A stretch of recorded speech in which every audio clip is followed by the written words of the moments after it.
how many people in history have gained some special knowledge that other people don't have, and used it to either lord it over other people or to become rich, or there's so many ways to use knowledge for your own selfish gain. Yes. But to be able to have the virtue. Yes. We've talked about before about how the Greeks discovered the cardinal virtues, but to have the virtue, and that's what I mean. That's the image that comes to my mind whenever I think about a lot of these important Greek figures. They were curious. They wanted to grow in understanding and in knowledge, but they also wanted to grow in virtue. Yeah. And to have those two, the knowledge, the understanding, and the virtue work together, it's a very powerful combination. 3, 2, 1.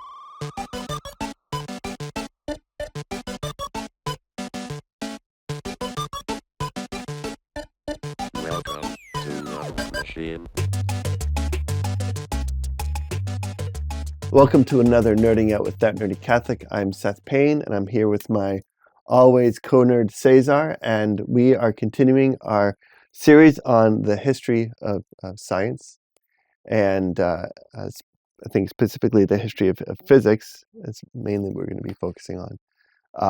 But before we jump into this episode, I want to remind you that if you go to thatnerdycatholic.com, you can sign up for our newsletter and get the latest news about what we're doing, the latest episodes we're putting out. And if you go to thatnerdycatholic.com/merch, you can get some of our cool, our nerdy swag, t-shirts and mugs and other things that you can have to show the world that you are a nerd and you love the intersection of science and faith. And if you go over to thatnerdycatholic.com/support, you can help us financially over there. Any financial help you can give is greatly appreciated. We appreciate all of you who have already supported us financially, and what you can do, even the little amount can help us keep the lights on, and keep the equipment working, and any support you can give is greatly appreciated.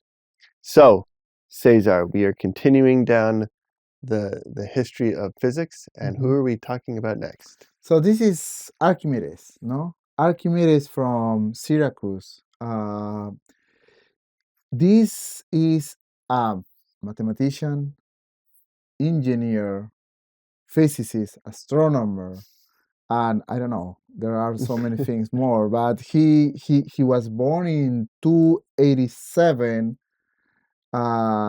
before Christ, and he died approximately in 212 during the siege of Rome to his natal city in Syracuse. No, so let's dive into the story of this Greek mathematician and this physicist. No, one of the things that we for sure know about him is that he was really interested in developing physics, and more of what we know of his development was used during the siege of the Roman Empire to his native city. No, and he creates some of he used his science to create some of the artifacts to defend his own city. We'll dive into that in a little more, but the thing is that because of his ingenuity and his creations, he was able to put the Romans back approximately 1 year before they can take Syracuse. And we are dealing with a big Roman Empire here against a little city, which is Syracuse. No. Well, I mean, at that point, they've already taken over a good amount of the world, and so who would even, I'm sure there are a lot of people who wouldn't even have considered trying to, put up such a great fight, but to have one person to be in charge of, to be able to help defend a city for so long. Yes, and it is recorded in history that during during that period, the General Marcus Aurelius Marcellus was very curious on who was this guy that, with all his ingenuity and new artifacts, almost has put it into retreat. So he sent a Roman soldier to grab the guy, and the Roman soldier went and discovered Archimedes in a deep meditation about his studies. And the Roman soldier said, "Hey, the general is looking for you." And the funny thing, Archimedes says, "Don't disturb my circles." So he was that focused. Unfortunately, the Roman soldier was really angry and just killed Archimedes at that moment, without hesitation, And it's too bad the general didn't tell the soldier how important he thought he was. Yes, he was just give it an order, say you have to come, and the other guy say no, I'm just. But the thing is that, and I want to start with this. He was a great physicist, but underlying that, he was a great mathematician. Yeah, we talked about him a little bit in our series on math, and and that I remember we were talking about that event and thinking about that. I know we said we've each had our moments of focus. Yes, where it's a good thing no one was trying to come in with into the space we were in with a sword.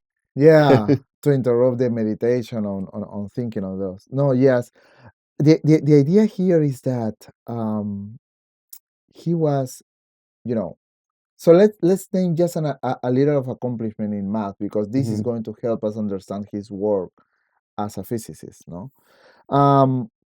He anticipated modern calculus by applying the concept of the infinitely small and the methods of excitation. And that's how he was able to do some calculations about the calculation of pi, the area of the circle, the area of the ellipse, the area under the parabol, the area of the spiral, and many other mathematical figures. He was really a great mathematician that proved the different, in mathematics, all these forms are named conics. So the area of circle, parabol, ellipse, and hyperboles, those are conics because those can be drawn from specific cuts of a cone. So he know that very well, and he know the properties of each figure, and and the mathematical relationships to make those figures. I think what's so interesting about that is that, like we've talked a lot about the Greeks, is the level of their curiosity. Yes, and like so many things in the relationship between math and science, like we've said before. Things are discovered in math and then later on are applied in physics. Yes. But it's the curiosity of trying to understand the world more leads to the kind of the theoretical understanding of some construct or concept that is later on said, oh, there's actually a use for this. Yes. In the case of Archimedes, we are kind of the man that explain the concepts and applied. Yes. So it doesn't always happen. It's usually a lot of times it's decades later. Yes, but exactly. But to have one person discover some concept and say, oh, I can picture an application for this. Yes, and this is this is a perfect a perfect point for the first story of Archimedes.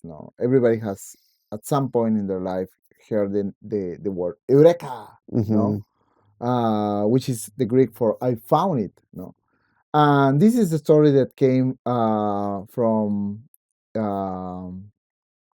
one of the historians about Archimedes. No, there's the story of of Archimedes discovering this in a funny way. I don't know. Yeah. So it's. I remember when you told me that I had to laugh because it kind of it brings to mind, and I'll share the story, but it brings to mind that kind of absent-minded, scientist, absent-minded professor type person. So Archimedes decided one day while he was trying to figure out this problem of calculating the density of the crown, he decided to take a bath. So he gets in the bath and he's thinking about this problem, and he realizes, wait a second, I'm actually sitting in the water. You notice when he got into the water started to rise. It's like, wait a second. See, he realized this connection. He's like, well, I'm displacing the water. We were saying that he couldn't take the crown and melt it down into a cube. If you melted it down to a cube, you could put two things right next to each other and say, well, this one is clearly bigger than this one. So he thought of this contraption that could use the water to figure out the actual volume of an object. And so in his excitement, he jumps out and runs through the streets naked saying, Eureka, Eureka. Yes, exactly. That's the story. And because that makes him think about, I have the finally solution on how to discover if the king's crown has silver or not, mixed with the gold there. So the final presentation is that we have the crown, and then we have pure gold with a known weight. And then we put those elements into the water, and of course, the one with lesser density will try to float, while the other one with higher density will sink a little more. No? In an ideal world, if the crown was made purely on gold, there will be level up at the same level both. No? But what he discovered, because of the property of density, the crown was elevated while the gold was sinking down. And the number of concepts that needed to be put together to figure that out, it's not obvious right away to say, oh, something that is less dense is going to float. Especially thinking about something made out of metal. You wouldn't think, well, it's something made out of metal. It's going to sink. It's not floating. Yes. But the fact that there's something else that's even denser, you're comparing the two buoyancies. Yes. But to say, oh, something that is made out of metal might be buoyant isn't obvious, because it doesn't float. Exactly. No, and he was really ingenious to set up the experiment the way we are showing. It is a really good solution. And by the way, the king discovered that about the blacksmith, so he was really angry and probably published that. But the idea is that for this reason, Archimedes is considered the father of the hydrostatics. That principle remains along and guided probably the medieval and the early Renaissance scientifics to know deeper about this. No. Yeah. But there he is. His influence and his discovery probably centuries after still available for that. No. So there is we have one written from Archimedes that is known as On Floating Bodies. No, that is one of the we don't have the exact copy. We have a copy of what he's what he found, and actually this is one of the works that Galileo was based on. We're talking about Galileo, right? 15th, 16th century after Christ, probably. Yeah. So Galileo was inspired on Archimedes' work. Well, it just shows how his work, how it lasted. Yes, exactly. So that's the first one of Archimedes. There's another famous phrase that is attributed to Archimedes. It says, "Give me one place to stand on, and I will move the earth." No? And that was the principle of lever. I just want to clarify that, by Archimedes' time, the principle of lever was known. But what Archimedes did is to give the mathematical foundation to the principle of lever, to explain why That is really important because you can discover, oh, this works, this helped me, but you don't know exactly why, or you cannot display the proportions of the lever on how this augmented the force. But Archimedes, with his math, was able to explain that, to explain the law of the levers, and if you have some point, you have a little piece of the lever at one point and a longer piece, that is the same proportion of force that you have to apply, So the longer the lever, the less force you have to do in order to move an object, And how much is that? That is Archimedes' work, because of his mathematical background. He discovered that, Well, it's so interesting thinking about, we were just saying that, there so many times a mathematical formula is discovered, and then years later there's an application for it is found. I think this is a really interesting example of, there are a lot of things that we know work. At some point, someone figures out something that works, and they start using it as a tool. And then at some point later on, someone says, oh, let me figure out why it works. They figure out why it works. And what happens after that? You're able to get a better use of that tool. And not just, okay, if I create a lever, I can push it down and do work with it. Once you have the formula, you can say, okay, here's this weight that I need to lift. What is the exact length of a lever that I need, and how much force do I need on the other side? And how long do I have to make, if I have this weight and I only have this much force I can use, how big of a lever do I need? Yes. And so you can get so much more work out of it. It reminds me of fermentation. I've learned a lot about fermentation in the years since I've started doing home brewing stuff. We always knew about, we've used fermentation for years. I mean, thousands of years. When we finally, but for most of history, the strength of what was fermented, because it was always wild fermentation, was between 1 and maybe 3 or 4%. Once we understood the yeast that did the fermentation, we started breeding different forms of yeast. We were able to bring up the levels of fermentation all the way up to 18 and 20% now. So there's something that how to use, but you don't know why it works. Yeah. But the moment you understand why it works, and you can start calculating and making formulas for it, then you can make much better use of the tool and actually figure out with the lever, how much of a lever do you need? How much force do you need to lift a weight? That's a really good point, because that is exactly what Archimedes did. So once you have the knowledge of the mathematical calculation of the lever, you can start designing artifacts that he later used during the siege of Syracuse. So he was able to design catapults that get rocks thrown far deep into the sea to sink the Roman ships. So by that way, the Romans were afraid to get closer, because hit by a rock and then suddenly sink the ship. The other one was what it's called Archimedes' claw. So there was a section of the wall that was directly in contact with the sea.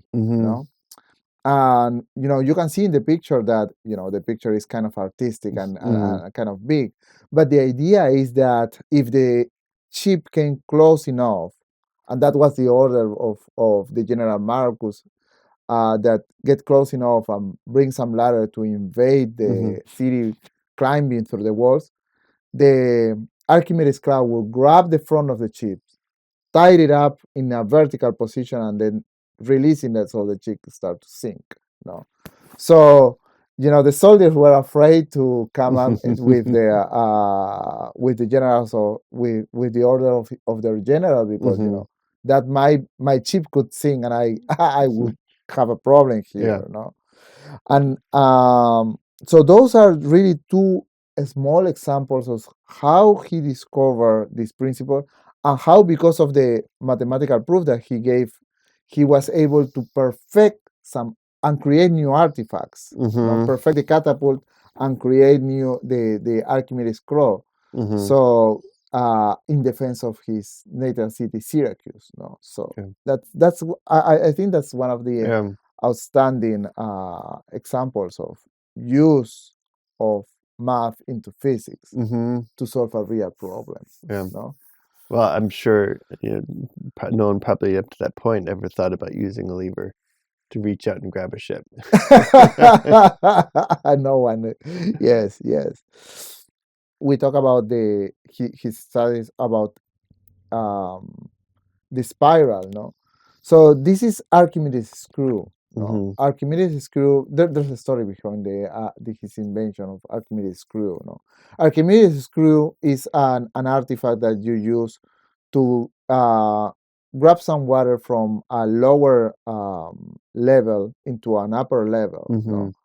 In a very effective way. No, and the design of a screw was thought of Archimedes, but the story is really nice. No, again, it involved the king of Syracuse asking Archimedes, I want to build a ship with all the luxuries. No, he wants to build a ship, a big ship.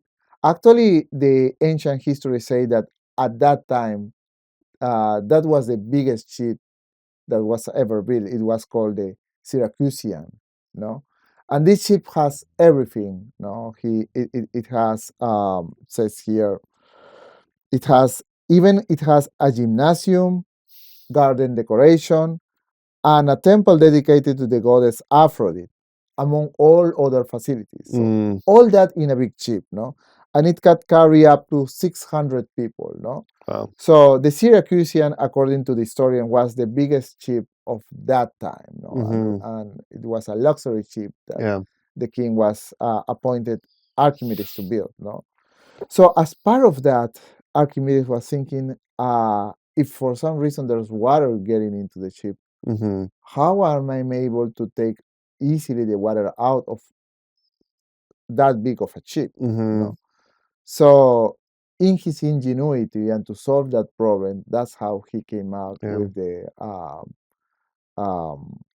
the Archimedes screw. No? So he used the screw to if there was for some reason start to accumulate water in the bottom of the ship, he used the screw to take that water out and then throw it back to the ocean. No?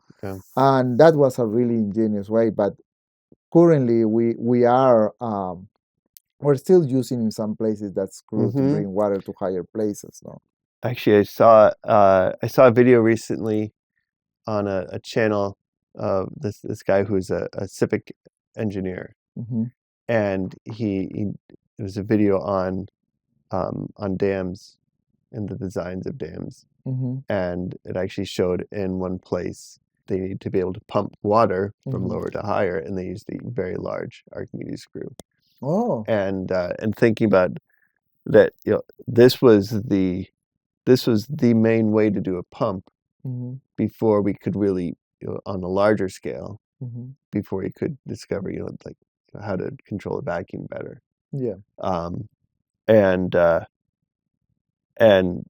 the fact that this one was used for so long as the only way to move water from a lower to higher without having to grab buckets. To grab some buckets. But the fact that it is still used today. Yeah, that's a testament of his ingenuity. Yeah. One other thing that really grabbed my attention while I was reading about Archimedes was the ships were approaching to the coast, and Archimedes put an arrange of mirrors in a parabolic form. So the rays on the sun concentrated in one point of the ship, and it started to burn. The funny thing is, how do you do that? And that's because his deep knowledge of the conics. One of the figures of conics is a parabola. The parabola is a mathematical construction, but the nice property of that figure is that, you direct all the rays that are that comes straight from the sun, Mm-hmm. and you are able to concentrate in one point, which is the Yeah. focus Yeah. of the parabola. No. Yeah. Well, and also then the deep understanding of how to use a parabola, because if you look at the shape of the parabola, Yes. the more the more narrow you Mhm. make it, the closer to the inside the parabola the focal point is. Yes. The wider you make it, the more the focal point moves out. Yes. And so he could figure out, okay, here's where the ships are coming in. I would like to be able to hit it right about there. Uh-huh. Adjust the shape of the parabola. Yes. Yes. That's true. So Well, and it's it's I would say probably up to this point in history, wars were won by brute force. yes. You have the larger the army, the more force you have. Yes. Uh, this shows the military might based on how smart you are, Yes. not how much brute force you have. No, And and it's actually it's almost like a David and Goliath story. it is. You have the Roman army, which is like this huge Goliath, literally, Mm-hmm. and you have this one man who says, you know what, if I, you think about David with a little slingshot, take one little stone, if I can swing it and get it just right, Mm-hmm. then I'm going to take down the big Goliath. And so he was able to hold, the fact that he was able to hold back the Roman army for a year based on his inventions. Yes. It's incredible. And the funny thing is that he was able to get the chips out far enough, so for a year, Syracuse was alone, but was able to get the chips far enough so supplies can get in and out into the city, so that the people doesn't starve. Yeah. But how he was able to get the chips far enough to do that? Because of all of these inventions that we are mentioning. Yeah. The chips were afraid, oh, don't get too close. We don't want to be burned in the middle of the sea. We don't want to be burned. we don't want to have huge rocks, thrown at us from far away. Uh-huh. We don't want to get too close and have this big claw come out and grab us. Yeah. Even the general say he almost put us into the retreat. Yeah. 1 year for one small city. I mean, the whole Roman Empire with all the resources. Yeah. It is unbelievable that what Archimedes was able to achieve with this. No, so I want to bring some final ideas on here. No, Mm-hmm. The first idea is that Archimedes didn't grab his knowledge to himself. Mm-hmm. He didn't even grab his knowledge to just his student. He used his physicist knowledge to serve his city. Mm-hmm. Not only in the wartime, but to serve the king in the problems that we mentioned before. No. Yeah. So it is. I like what the knowledge, the concept of having the knowledge in order to serve the people, to serve your city. I like that concept. Really, because some people has a lot of knowledge, but they keep it to themselves or just to use for themselves. Yeah. How many people in history have gained some special knowledge that other people don't have, and used it to either lord it over other people or to become rich, or there's so many ways to use knowledge for your own selfish gain. Yes. But to be able to have the virtue. Yes. We've talked about before about how the Greeks discovered the cardinal virtues, but to have the virtue, and that's what I mean, that's the image that comes to my mind whenever I think about a lot of these important Greek figures. They were curious. They wanted to grow in understanding and in knowledge, but they also wanted to grow in virtue. Yeah. And to have those two, the knowledge, the understanding, and the virtue work together, it's a very powerful combination. Yes, completely agree with you. And it's very Christ-like as well. Yes. Yes. The second thing is that he set the foundation for important concept of mechanics, no, which is a branch of physics and astronomy too. We didn't talk that much about astronomy, but he did some progress in astronomy too, no. That is really important because, as we said, Galileo, so many centuries later, using Archimedes' work, Yeah. for hydrostatics and things like that. That later Galileo give it to another level, but there we go. No? Yeah. The other thing is that for any scientist or for any person that wants to do science, because I think not only scientists do science. Every person that really have the curiosity of want to know how the world works, they can do science. Everybody of us can do science. It's important to see the world with new eyes, with curiosity. Like the Eureka and the bathtub, anecdote of Archimedes. No, just put a robe on first. Yes, exactly. But to be able to see in the ordinary, what's extraordinary in the ordinary, yeah, it's really important. Yeah, No, it's really important. And the willingness to say the world might be bigger and more profound and just more than I currently understand. Yeah. And to say, I want to understand the world around me. I know it has to be more beautiful, more complicated than what I currently see. And how and seeing that there are phenomena that happens that I can't currently explain. What's the process that I can go through to get a better understanding? Yes. I love what you mentioned about the virtues, because that's true. The Greeks were it was, I think, Plato mentioning in one of his writings, the Republics, the four cardinal virtues. Prudence, justice, fortitude, and temperance. And those virtues definitely guided this, at least in the history of Archimedes and the previous Greeks that we were reviewing in this physics series, because you have to have perseverance, which is part of temperance. You have to be courageous in order to pursue an idea that is probably contrary to the known belief, and that's fortitude. No, and we see in Archimedes, you don't keep your knowledge to yourself. You do it to defend your city and your people. It's justice. There, no?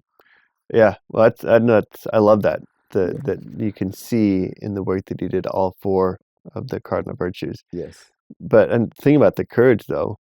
How courageous do you have to be to say, here's the Roman army coming. I'm going to do all I can to help defend my city with ideas. Yes.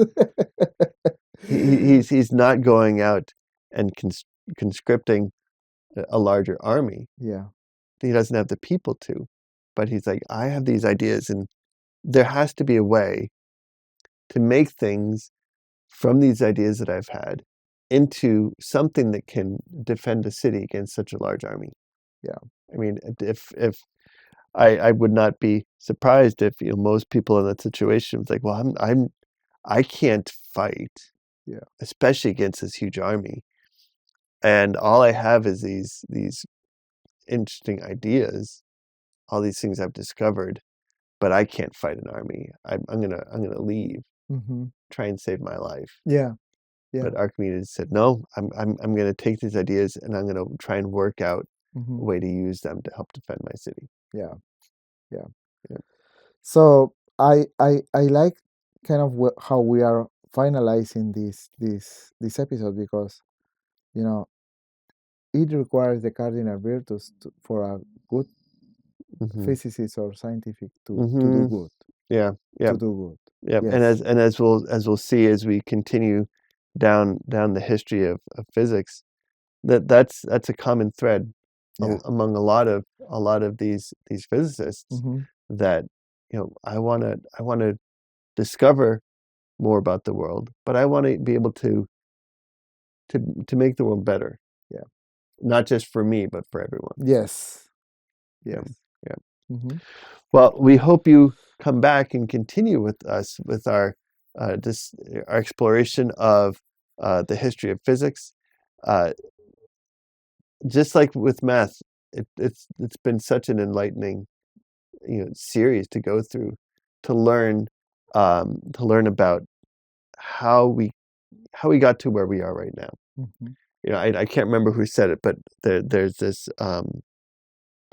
there's a scientist that said, I'm going to paraphrase, everything I do, I only do because I stand on the shoulder of giants. Yeah. It's so important, not just to when you're studying anything, but think about studying physics. It's not enough just to say, okay, here are the concepts we currently understand. Here's how to calculate them.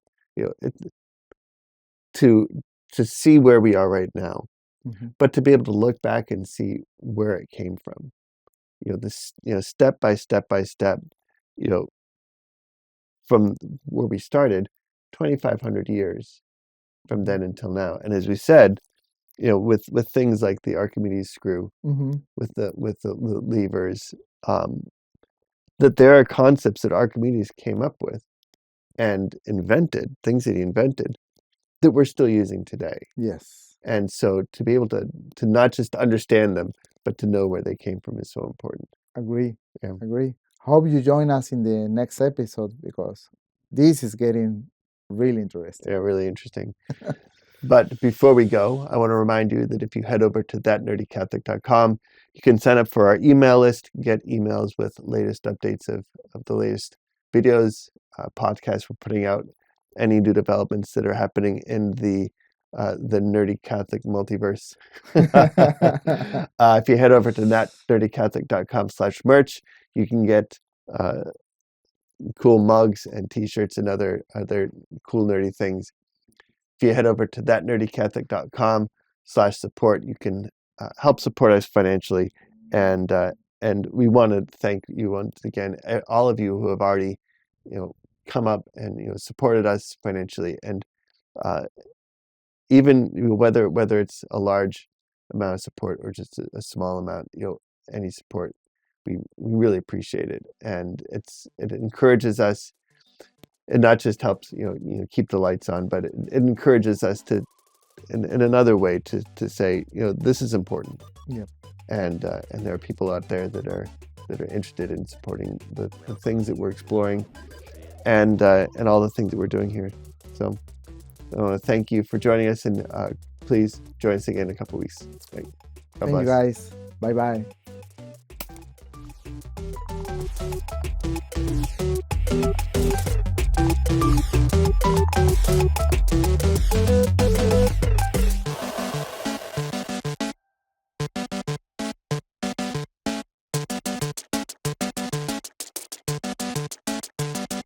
System shut down.